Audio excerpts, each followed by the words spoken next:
countdown to the last comic shop in 5, 4, 3, 2, 1. Live from Cosmo the Space Dog Soyuz Space Capsule, it is now time for more of the last comic shop.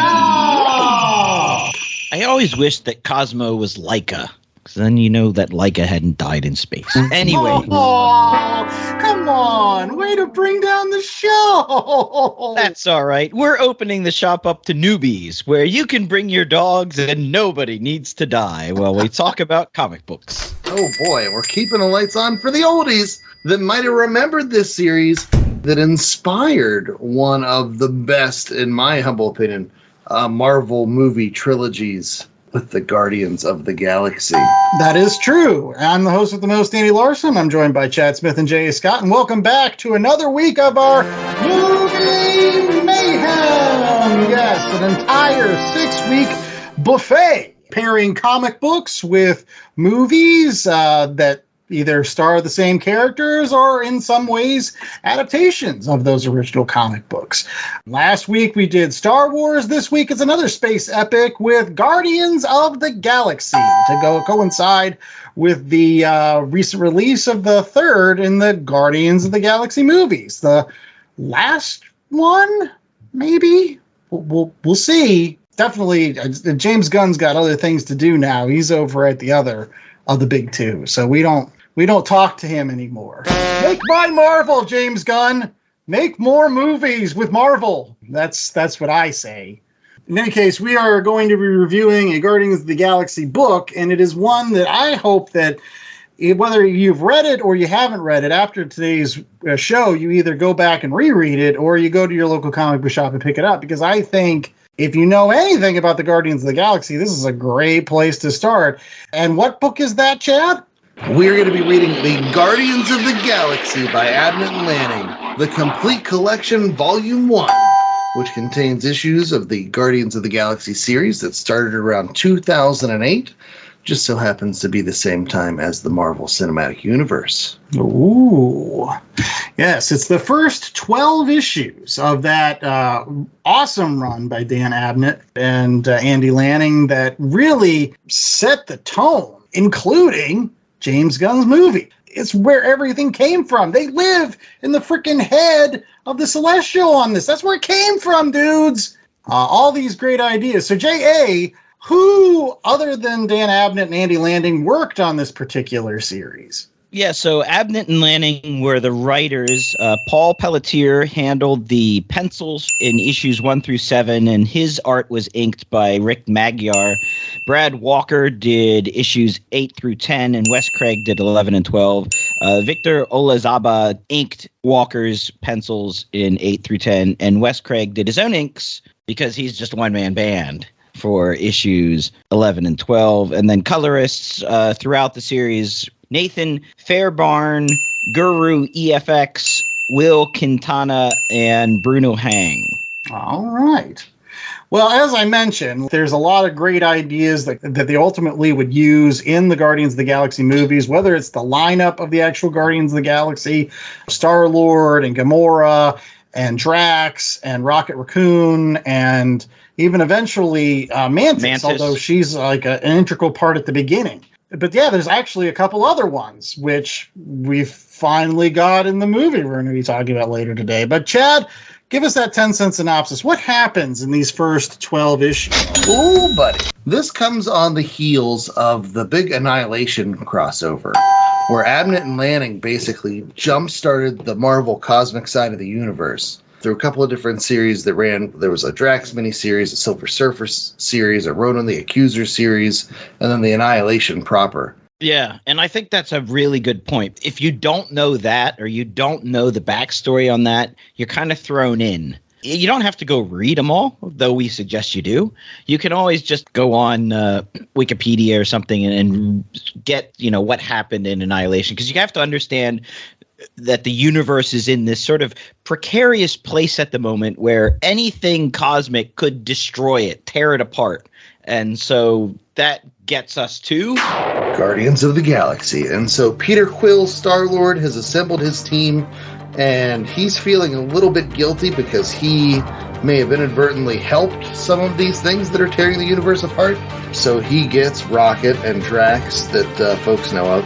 And then also folks like Adam Warlock, who's going to be in this next movie, to join his team with the Thyla Ball Quasar and Mantis. Peter Quill wants to go on the offensive, and he wants to help be a guardian of the galaxy, although they don't have that name yet. I don't think they get the name until the 3rd or 4th issue of the series. But they're going to go and they're going to solve these problems. And basically, they stall for time while Adam Warlock does Warlocky things and fixes some of the major problems in the universe. But in their first big adventure, they encounter, similar to another Marvel super team, some icebergs. And what do they see floating in those icebergs? But a shield.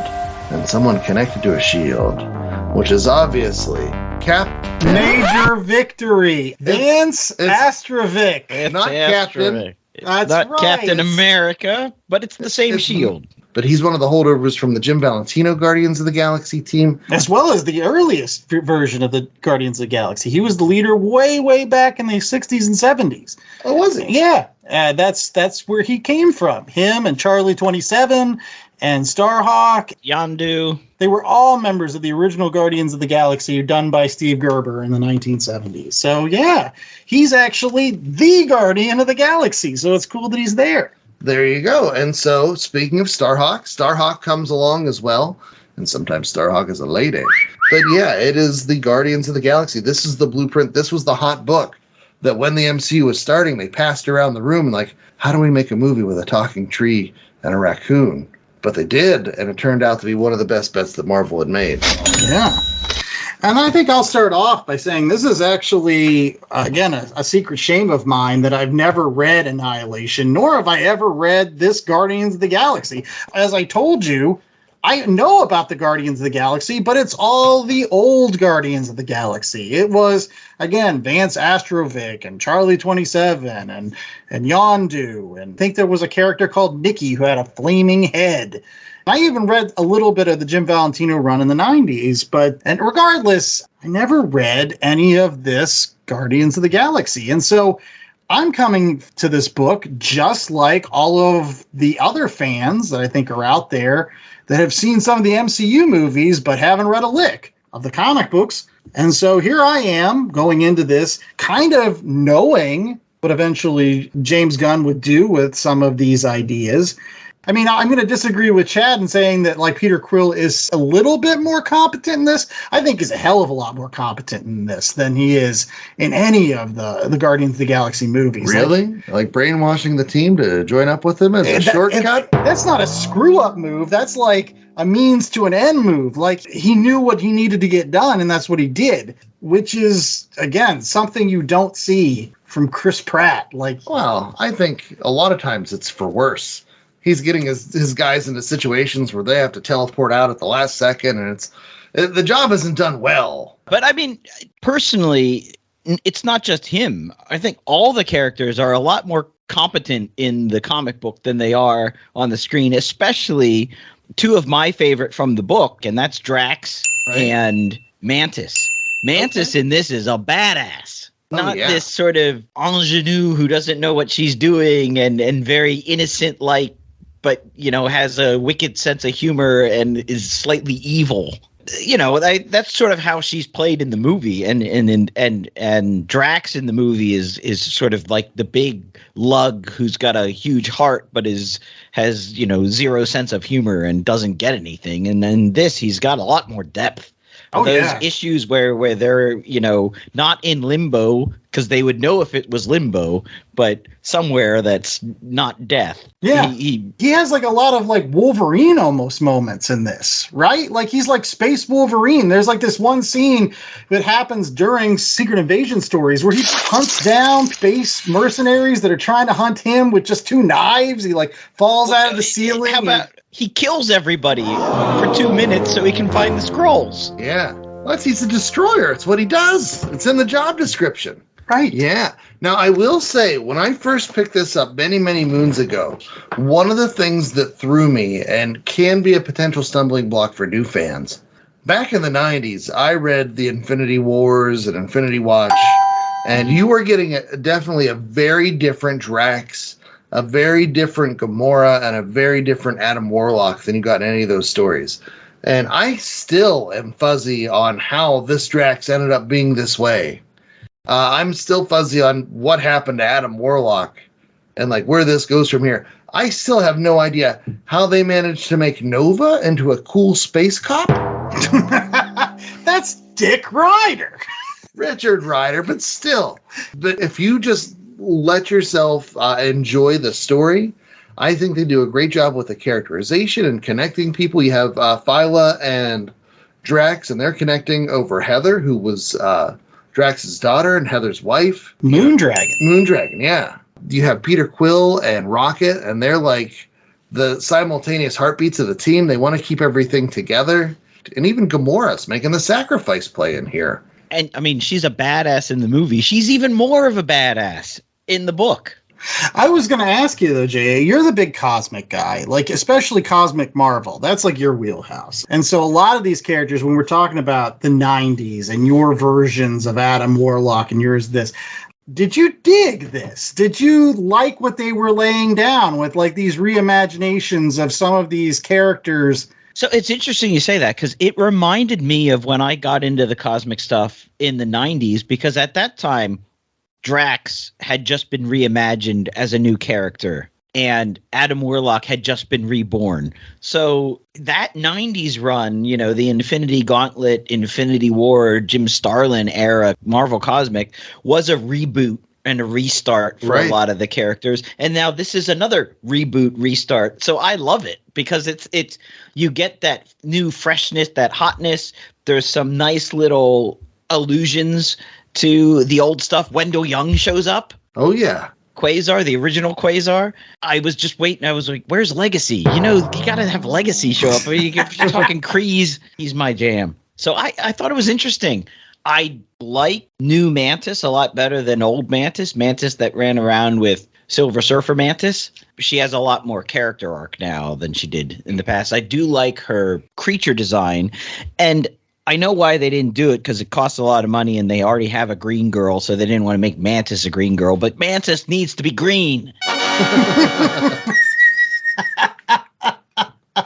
I agree. Like, I think of all the characters in this book that I like the most, I think it is Drax. He has like this warrior philosophy in this book, which, again, I love Dave Bautista, but like that's a completely different type of character than you get in here. Like this kind of Drax is like somebody you don't want to meet in a dark alley. You're not going to last very long. Yeah, it's like the MCU Drax. They took the creature design of this Drax, but then a lot of his character traits are the Jim Starlin Drax, where Drax had no mind and was the really dumb stupid. Drax. Yeah. I love dumb Drax, though.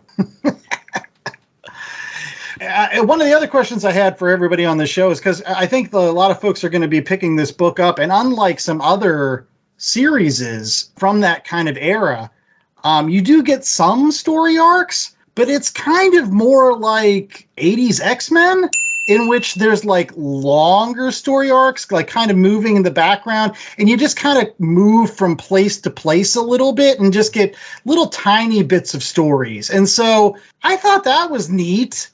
Although, like, if you're reading this particular series, you're going to get to issue 12 and be like, well, now I got to get issue 13 because, like, nothing's resolved. Yeah. It's like the intergalactic church that Adam Warlock is going up against, they've got a pod. And you're like, they thought it was Adam Warlock, but no, it's not. So who's in that pod? Is it the Magus? I'm sure it probably is the Magus. Who knows how many issues it takes to get to that point. No, honestly, this book reminded me, like Andy was saying, the 80s X-Men. For me, it was like G.I. Joe. You're constantly cycling in new characters along with your favorites, and some of them are pulled in from the past, and some of them are, recall this. But you have all these soap opera plot lines, and some of them get resolved, and some of them just get forgotten. And occasionally you might have a time jump where it's like all of a sudden Quill's gone and Bug's on the team, but you'll check in with Quill just to see what's going on there. These are just fine, fun comic books. You know what I mean? Like, there was not an issue that I was disappointed in. The art throughout, even though the artists do change, and each artist brings something different, including when Brad Walker gives Rocket Raccoon a nose. I thought all the artists did a great job. You see the darkest timeline? Yeah, well, no, the pre-nose rocket was really throwing me. But no, like the art is consistent throughout, and just there's this constant interplay with all these different alien races, all these different alien things, and if they did this book forever, I could see reading this book forever. Yeah, and it's fun too. I mean, it's a bit quippy, like when Jack Flag shows up, he's like, "I don't like cosmic stuff." He's like, "But they did fix my back in like 2 minutes, so maybe I'm okay with some cosmic stuff." Yeah, it's just enough fun, but then it's still serious. You still have Drax hunting down luminals that are searching, trying to find him for some sort of misdeed he's done on Nowhere. Dan Abnett and Andy Lanning are able to weave in like things you haven't seen in a long time. Like my favorite scene was where they go to the 42 prison, and it's just a bunch of the jabronis that couldn't escape. So like Gorilla Man's there, which I don't know if you remember Gorilla Man from our sensational She-Hulk, but he was one of the people that kidnapped She-Hulk in those 3 issues with Ruby Tuesday and all those people. So like Gorilla Man's there. He's a joke. And Blastar, he's a joke. Like nobody cares about Blastar. That's King Blastar. King Blastar. I don't know. Let's get to our ratings, because I think we can gush about this series for a long time. But we got a movie review. So, J.A., what's our rating scale for the first 12 issues of the Guardians of the Galaxy series? So we're all about looking out for pets on this show. So it's 1 out of 4 cosmic dogs, because Cosmo was one of the best parts of this series. Security Commander Cosmo. Yes. Some of his lines end with K's, and they try to like kind of lean into that Russian accent. He's a dog. He's a dog in a spacesuit. He's still like, I've got enough in my bowl as it is. I love that stuff.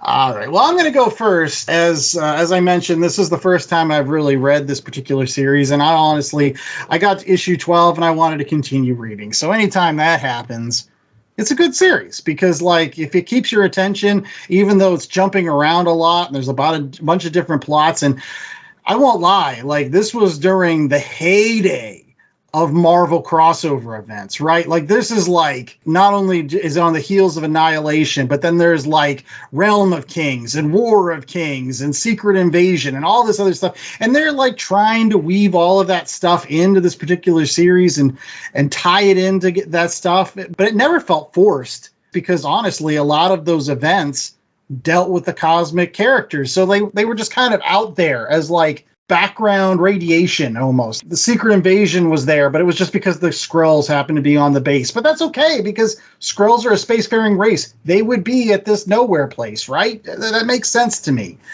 I will say this, though, that the first issue, I didn't know whether I was going to like it or not. I really didn't. It wasn't until issue 2 when Major Victory, who was basically Space Captain America, showed up. But he fleshed out that team, and I eventually liked the fact that he becomes a Guardian of the Galaxy and started tying in that old Guardians of the Galaxy stuff. That made the series for me. All of a sudden I was like, yes, I see Captain America's shield. That's something very familiar to me. I'm going to latch onto that and just ride this wave from that point on. So I'm going to definitely give it a 3.5.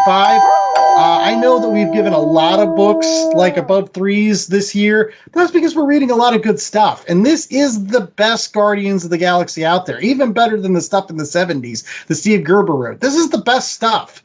So if you are a fan of this movie franchise, you got to read these books because they're good. J.A. Yeah, you said it made you want to read more. I did read more. I loved it. I'm giving this a 4. Wow. Nice.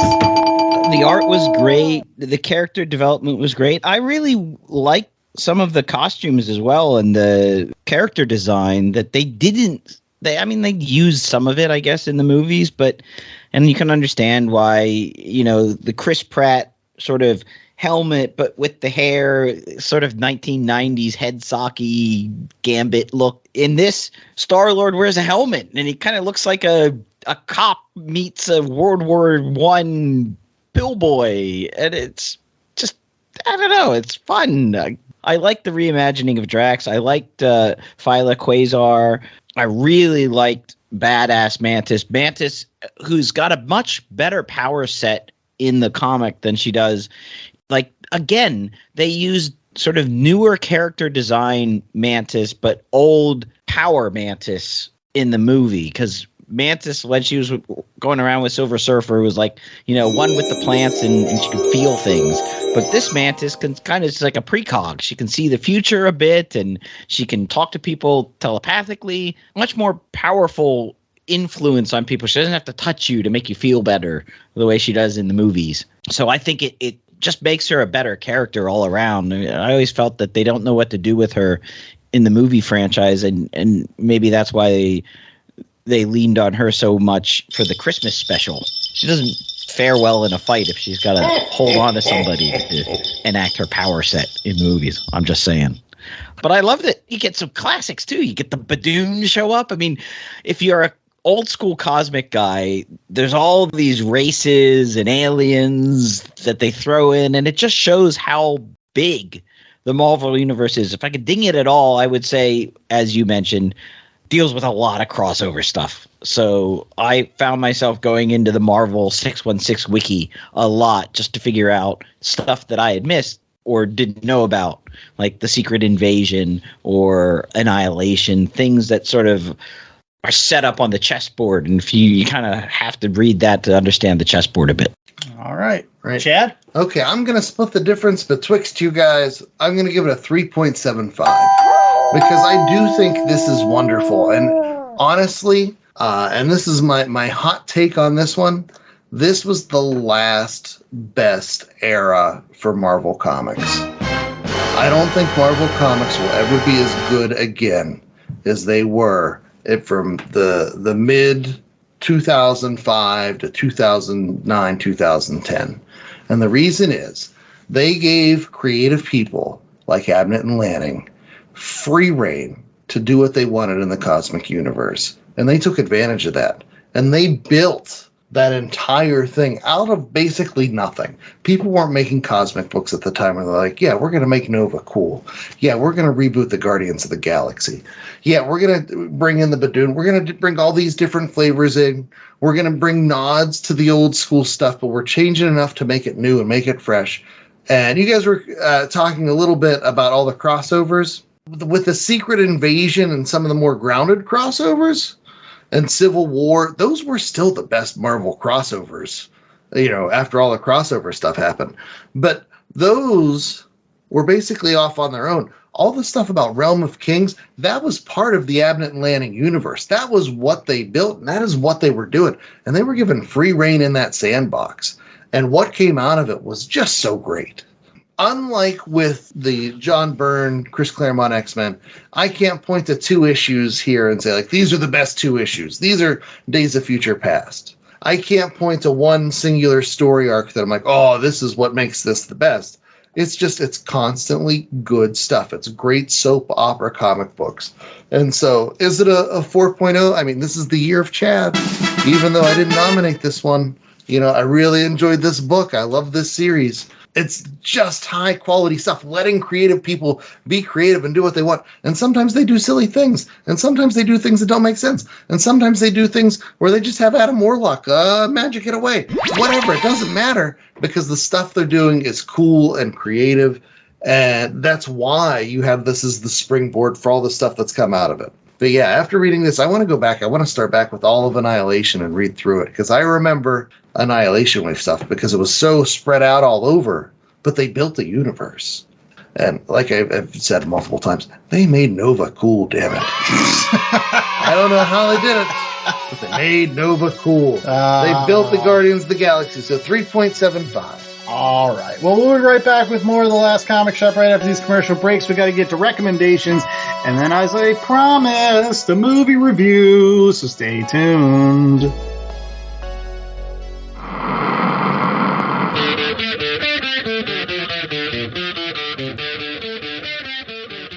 Hey there, listeners. We're the Let's Talk Marvel Fan Theories podcast. Two sisters and Marvel fans who discuss all things Marvel content, including the Disney Plus shows, the movies, fan theories and predictions, Marvel news, and other hot topics in the MCU. Join us each week when new shows are airing on Disney Plus as we break down our thoughts on each episode, predictions about where it's going next, and potential implications for the wider MCU. We also share predictions and reactions to all MCU and MCU-adjacent movies and tackle other fun topics on a bi-weekly basis when there aren't any shows airing. You can find Let's Talk Marvel Fan Theories on your podcast platform of choice, or check out our blog at letstalkmarvelfantheories.wordpress.com. So come along for the ride, because Marvel just blew your mind. So let's talk about it.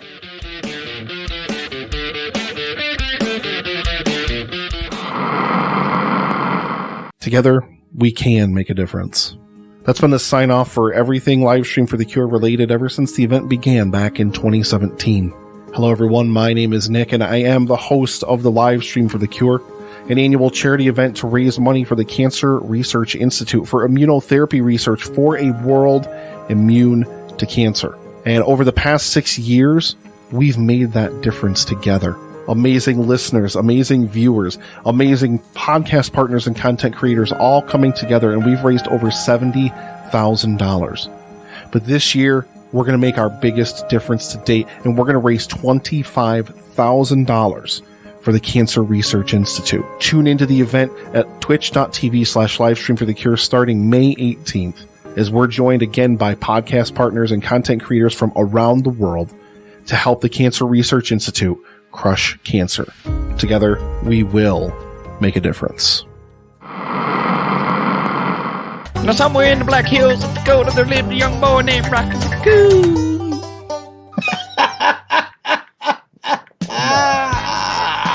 Oh man, it's now time for recommendations. Thanks so much for that. Thank you so much for that. That made my day. I hope one of our recommendations today is to pick up the White Album by the Beatles, because that has Rocky Raccoon on there, which, if you know the story, that's where they came up with the name for Rocket Raccoon. Bill Mantlo evidently liked that song. Yeah. Also has Back in the USSR, so Cosmo would feel right at home. There you go. Rocky Raccoon went into his room only to find Tony Stark, Iron Man. That's my recommendation this week. We've talked on this show a lot of time and given him a lot of grief, but Dan Slott does write some comic books that are pretty good sometimes. And he wrote a really great series in Tony Stark, Iron Man. It came out in 2020, and it was kind of like a melding of the Machine Man 2020 4-part miniseries done by Tom DeFalco, giving Tony Stark a brother in Arno Stark, who was the Iron Man 2020. But it has like Iron Man fighting a dragon and his old Mark I armor. It has a really great storyline where the Pym Ultron character, like the composite of Hank Pym and Ultron, they end up kidnapping people like the Vision and Wonder Man and smashing them together, and grabbing other members of the Avengers and smashing them together, and then setting them against Iron Man for the love of Janet Van Dyne, because I guess Tony Stark hooked up with her. And Machine Man shows up, and Jocasta, and it's just a really great series. I think the omnibus is about 20 issues plus a 6-part miniseries called Iron Man 2020.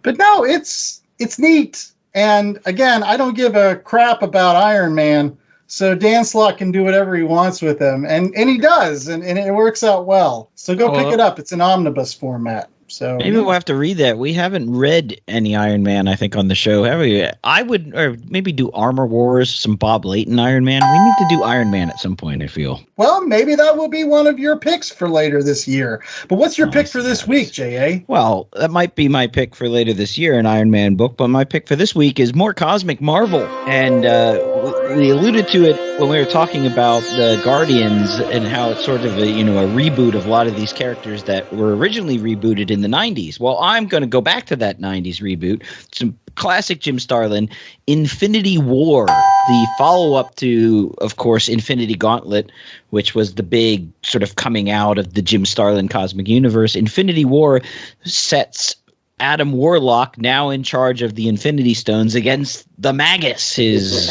counterpart. And then there's all these doppelgangers that are taking over and fighting against the superheroes, and some of the doppelgangers win and some of the doppelgangers lose, and you don't know if the superhero is a doppelganger superhero or is a real superhero. And it's just fun 1990s Jim Starlin storytelling with great art by Ron Lim. All the big ones are there. You get Thanos, you get Silver Surfer, you get Pip, you get Gamora, you get Adam Warlock in the costume that I always knew him as, which was that golden hair and the gold skin, and he had a cape. Yeah, the gold Lucha Libre costume with a big giant collar. Like, I don't understand why superheroes think that's cool, but they do.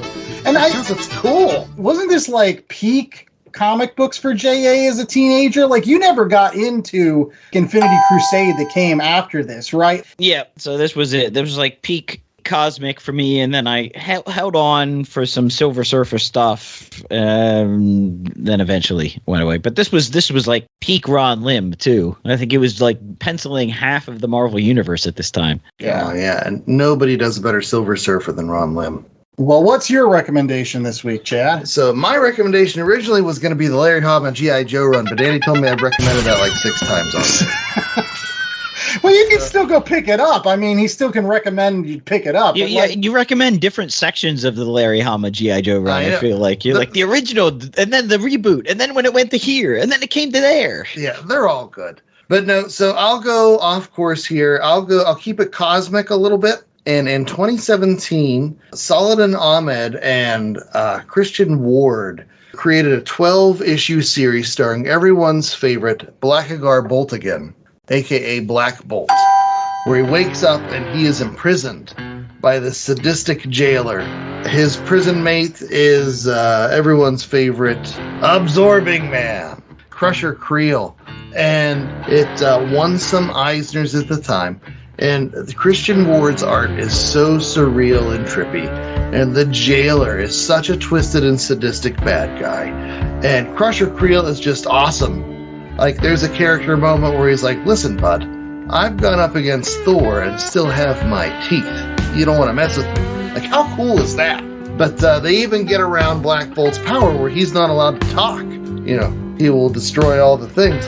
But they do some things to his throat where, spoilers, he is allowed to speak a little bit in this series, and you really understand Black Bolt. You get a lot of lockjaw, something to get you to care about the Inhumans. And it's one of those things that was created in its own little pocket, and I worry that it's being forgotten. So it has been collected all in one volume.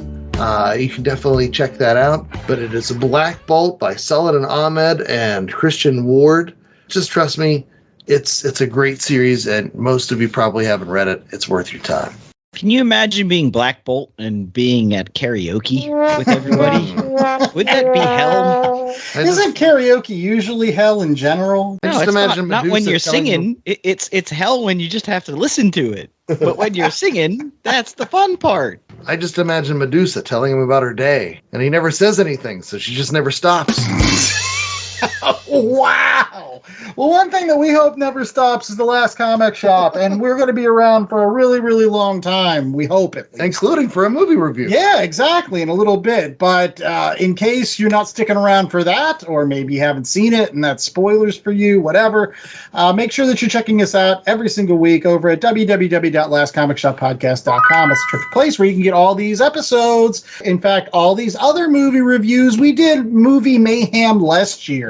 And there's episodes in the past we did on like V for Vendetta and Persepolis and Judge Dredd, as well as we've got some movies coming up for the rest of Movie Mayhem, like Akira and the 80s Flash Gordon movie. So you want to keep it here at the Last Comic Shop for all of these wonderful comics plus occasional movie reviews, as long as they're comic book related. There you go. And you can check us out on the socials at Last Comic Shop for Golden Age covers to put you in bed at night. We have weekly polls. We have daily opinions and pictures and things that we think are interesting. But all that's there at Last Comic Shop, or you could always go back to the home base, www.lastcomicshoppodcast.com, where they can find what else, J.A.? We've got links to our merch store. We've got tote bags, coffee mugs, T-shirts, everything that you and your comic-loving friends and family might want, including some spacesuits for your dog this week. So make sure you check it out.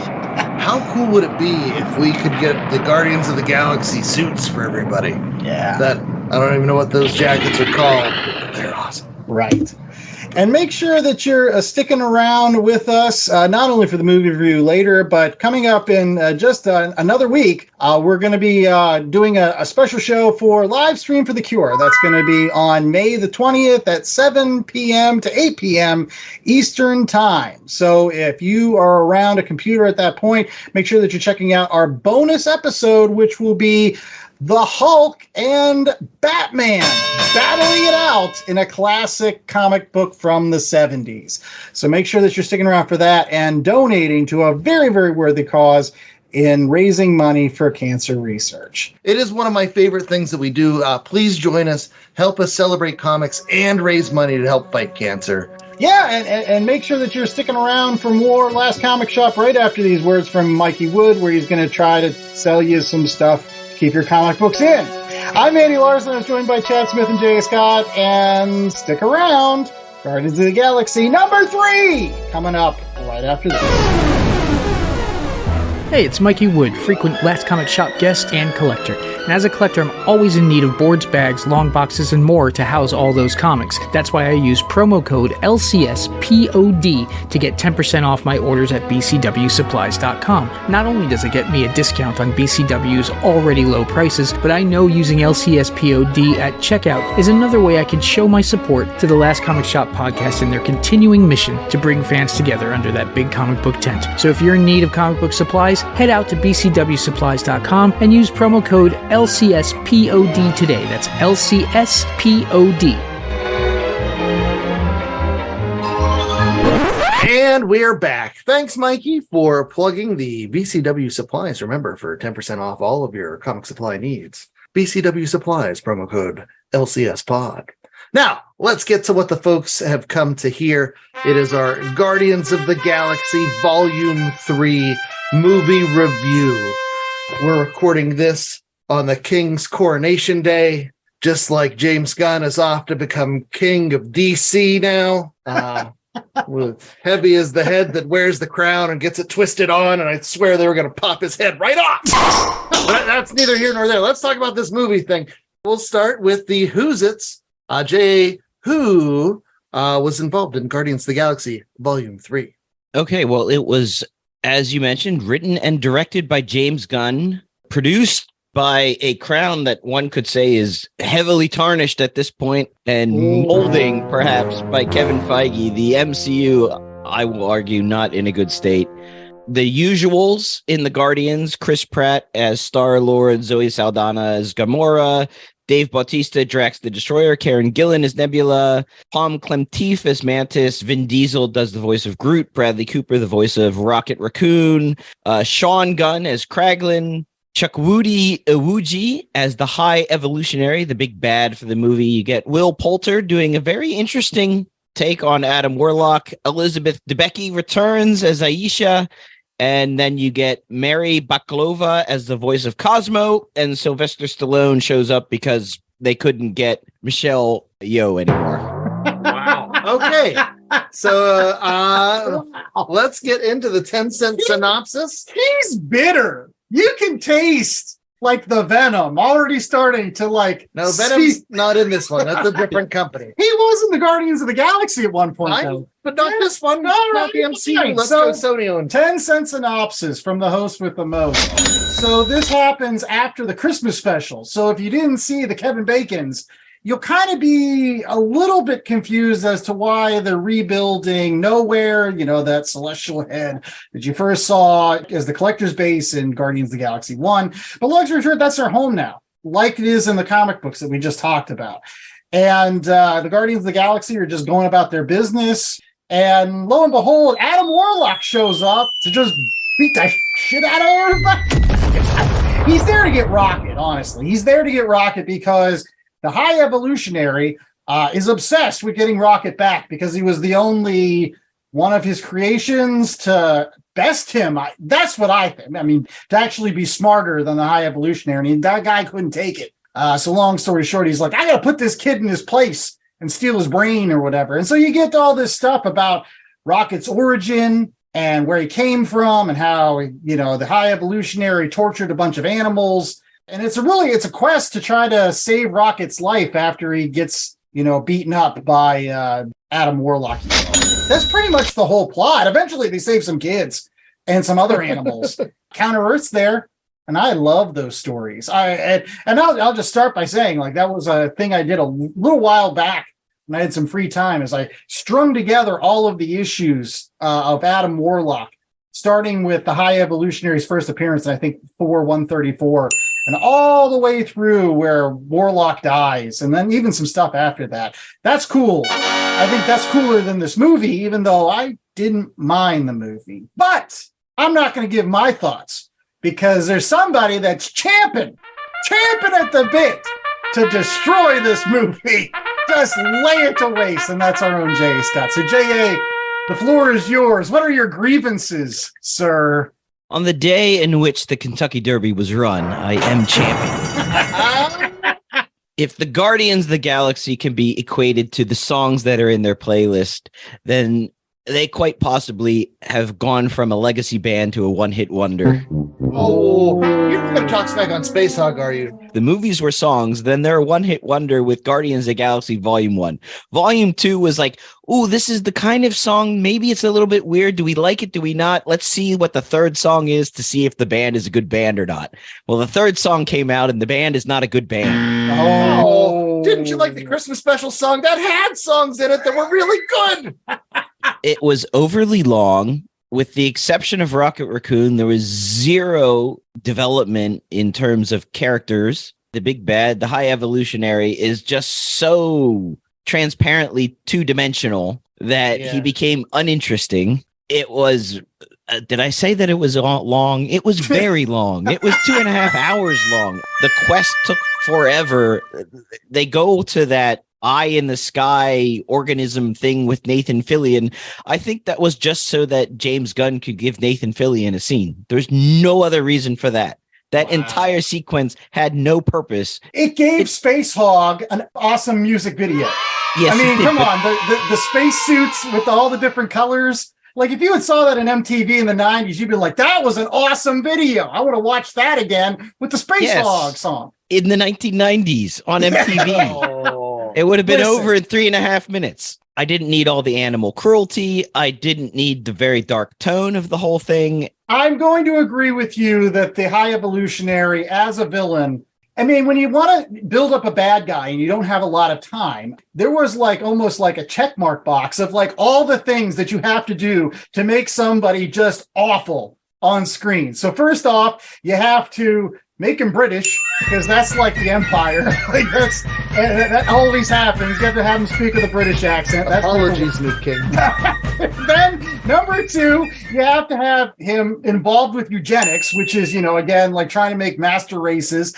You have to have him enslave kids, torture animals, be the drunk dad, and show up one day and be like, "You're a rotten kid," and start smacking around his son. Like, that's another thing you got to do. And all those boxes were checked. Well, hey, one more box.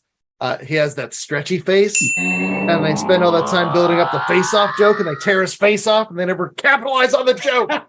Where was my face-off joke? Oh, man. So on the positives, it did have a nice soundtrack. I'm glad that it wasn't just stuck in the 70s. It jumped around a bit, much like a Zune playlist.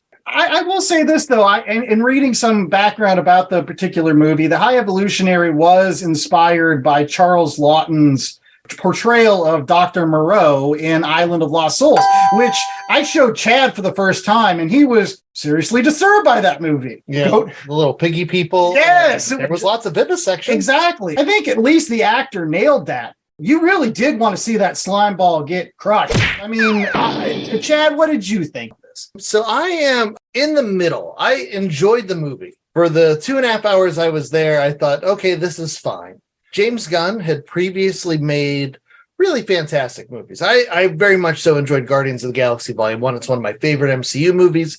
I didn't enjoy Volume 2 as much, but I wasn't let down by Volume 2. I thought it was still pretty good. And the Christmas special, like I said, I love the Christmas special. That Santa Claus that shoots missiles from his toes, that stuff is awesome. The bar is very high. And so whenever I saw this movie and it was a pretty good movie, I was let down. And I think knowing some just the background where James Gunn had written the script and then he was fired, and then after some backlash from fans and the cast and crew and everything, he was rehired to make this movie, but he had already committed to DC stuff. I just think that James Gunn had run out of shits with this movie, and he had made a professional movie. But I think the heart and the care and the things that made the previous Guardians of the Galaxy movies, this one, they just spell things out. Oh, Rocket, the story is about you all along. So we're going to spell this out by having a character tell you that the story was yours all along.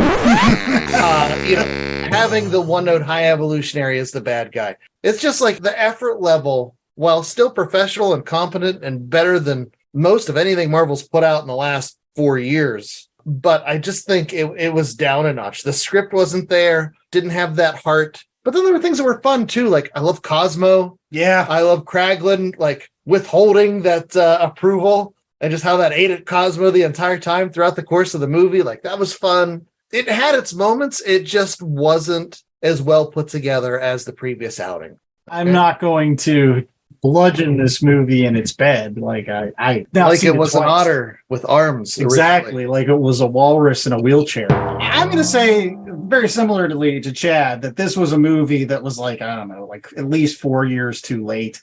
Whether or not it was because James Gunn, got fired and then rehired, but then there was COVID and all this other stuff. So like Suicide Squad. Yeah, it just tons of stuff happened. But at the same time, I think like this was a movie that it made the best of what it could be. A lot of these actors have already moved on in their careers, but I think they all did solid performances. Like, I even liked the one-note big bad guy. I don't think anybody here did a bad job. When there was funny moments, like for example, when Nebula was like drinking the soda in the animal person's dining room, and she's like, "Oh, this is the best." I don't know. I just liked those kind of little moments. When she can't figure out how to open the car door. Who designed something like that? And Mantis makes, the one guy fall madly in love with Drax. And it was just, there were a lot of clever moments that not only myself, but my kids who I took with, they were laughing. And maybe this is the curse of a trilogy, right? It always seems by the third movie, they run out of steam. It's like the third movie's always like, I wish it could have been better. I wish it could have been something else. We used to say that about Return of the Jedi.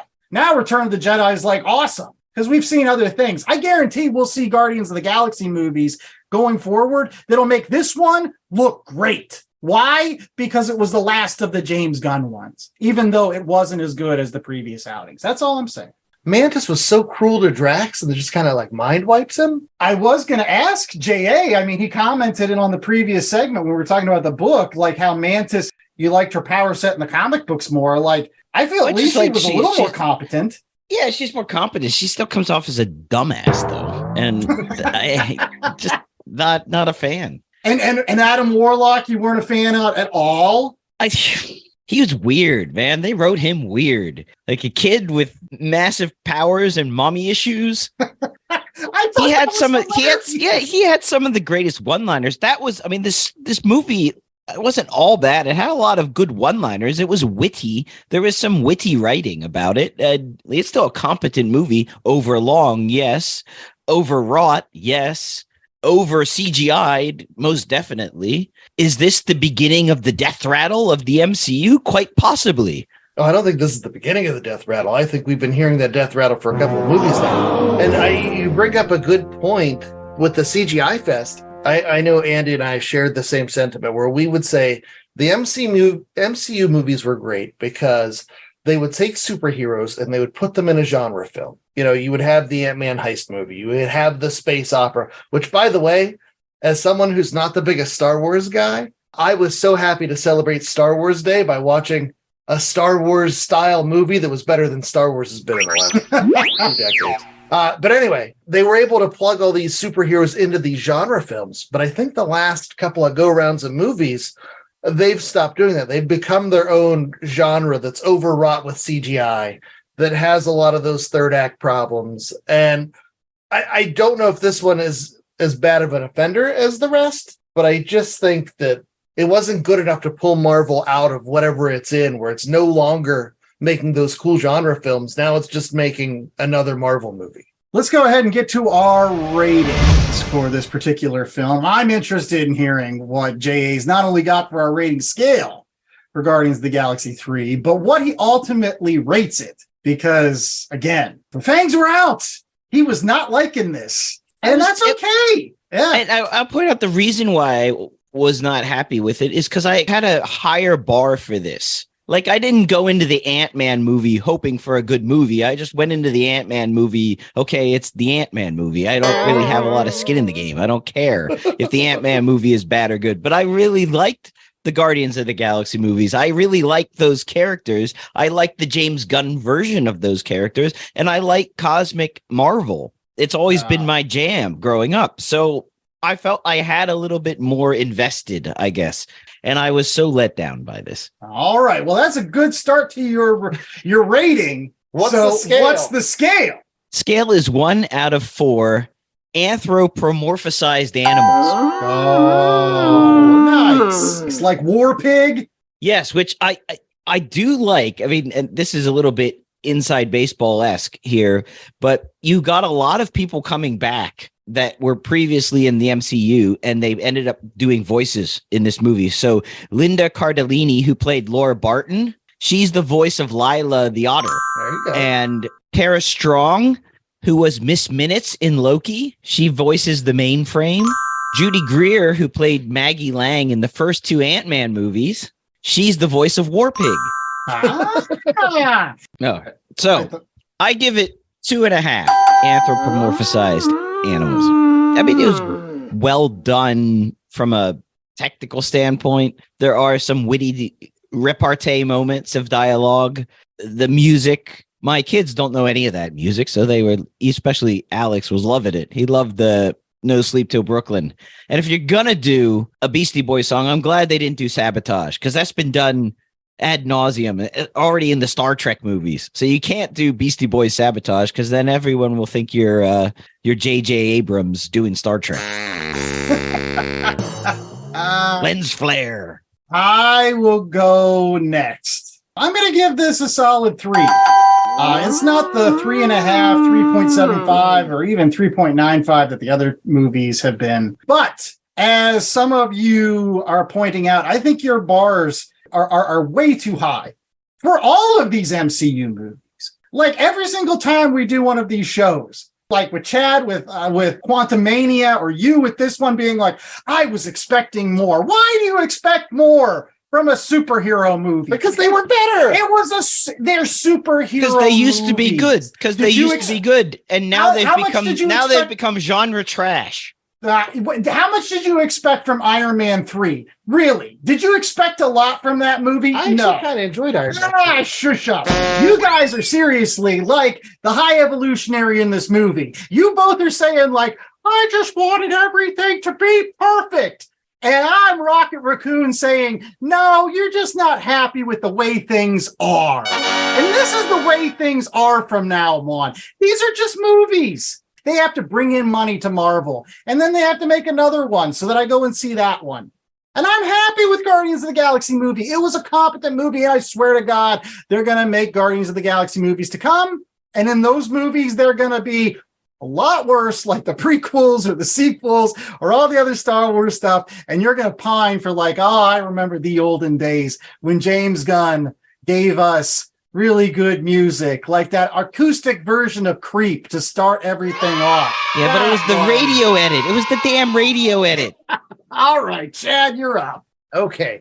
So I've been thinking, I actually appreciate some of the points, Andy, you brought up, and I will be curious how this will play out whenever I sit down and I watch the Guardians of the Galaxy trilogy. You know, watch them back to back to back, including the Christmas special, but excluding the Avengers movies. because that would just take too long.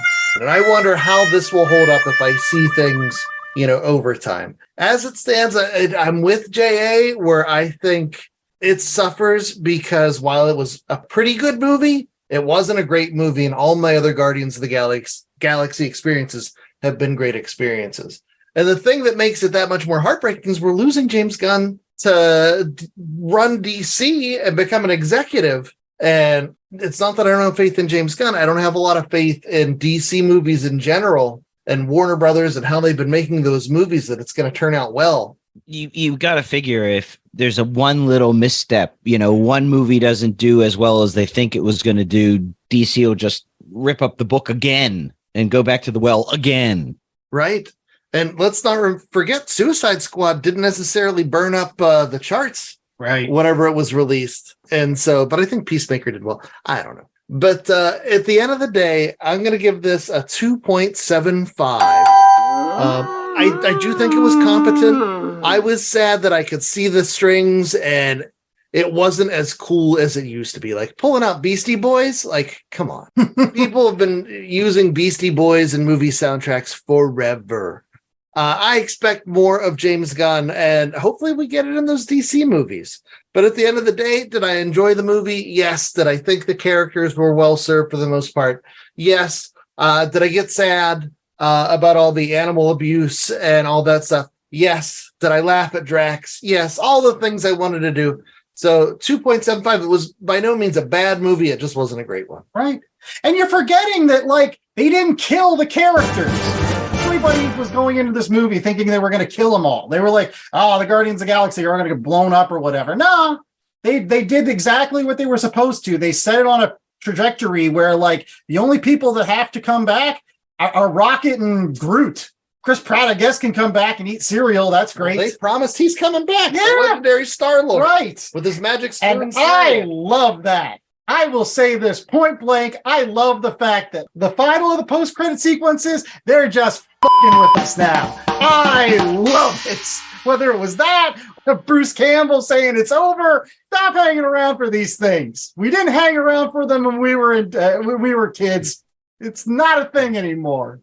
I just don't understand a grown man letting somebody else cut his lawn. What's up with that? I still think I'm going to sit through the end credits for each of the movies whenever I watch the trilogy again. That does bring up a good point, and this probably will be the poll. Of the Marvel movies that have had 3 sets of 3, so you've got the Captain America set of 3, Iron Man set of 3, Thor's had 4, but maybe Love and Thunder and the Dark Elf one kind of combined to make one giant piece of turd movie. I don't know. I would combine Love and Thunder with Ragnarok. They're basically the same thing, just over and over again. Yeah. Who do you think had the best 3-set run? That's going to be a great poll for later on in the week.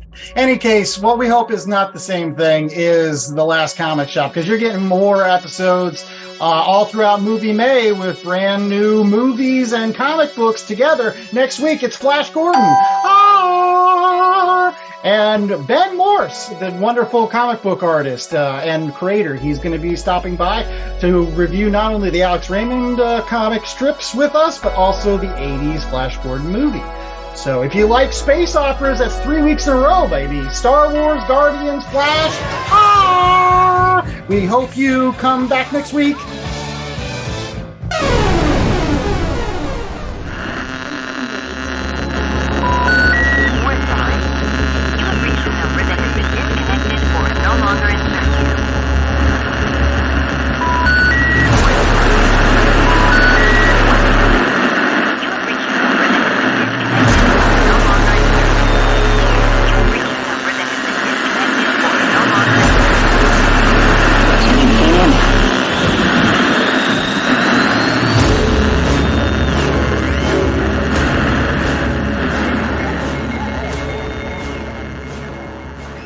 The Last Comic Shop was a 2023 Black Angus production.